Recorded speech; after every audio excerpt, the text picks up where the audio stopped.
सभी को मेरा प्यार भरा नमस्कार। मैं इस कड़ी में आपको अपने जीवन से के कुछ पन्नों को खोलकर आपके सामने रखना चाहती हूँ।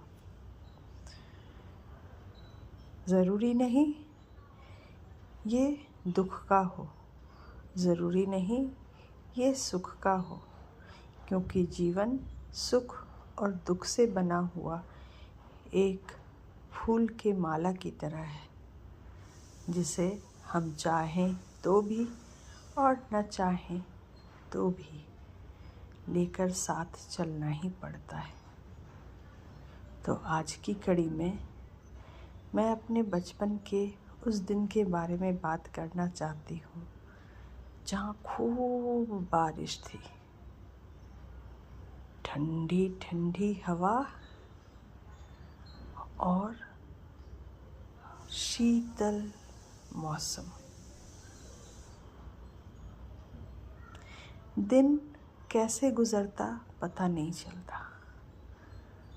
हमारे घर के आसपास हमारा घर एक बगीचे में बना था। ढेर सारे आम के पेड़, कमरख के पेड़,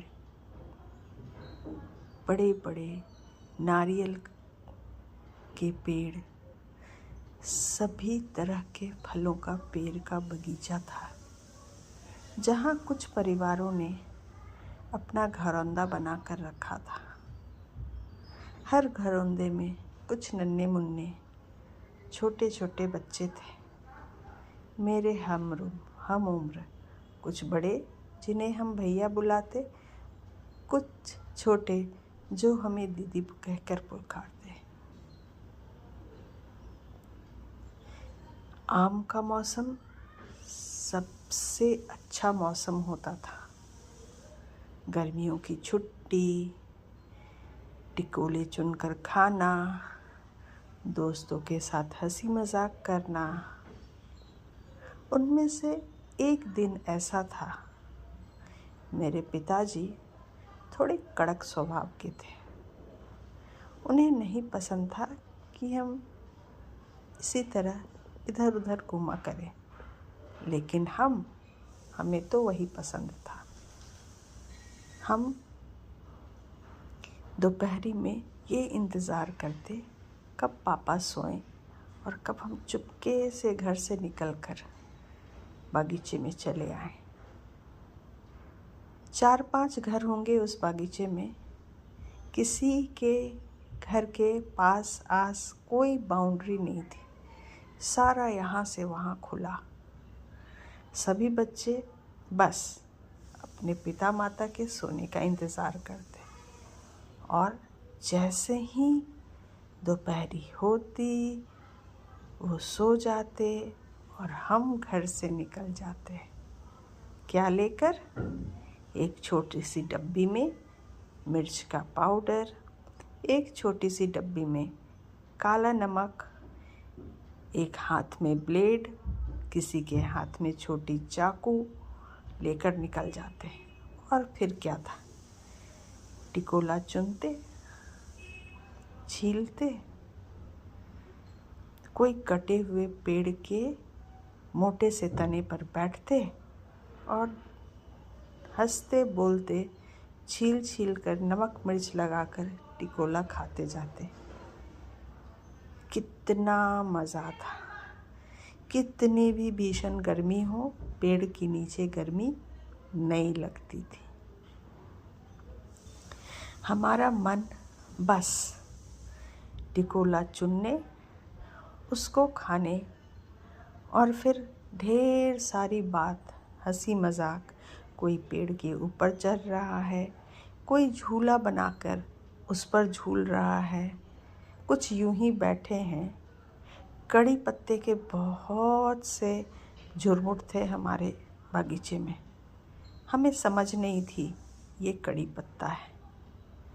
वो महकता था, हम कहते वो छुछुंदर का पौधा है। और इसी तरह से हमारे दिन बीतते गए। फिर आई काल बैसाखी। रात अंधेरी, कड़कती हुई बिजली, खूब झमझमाती बारिश।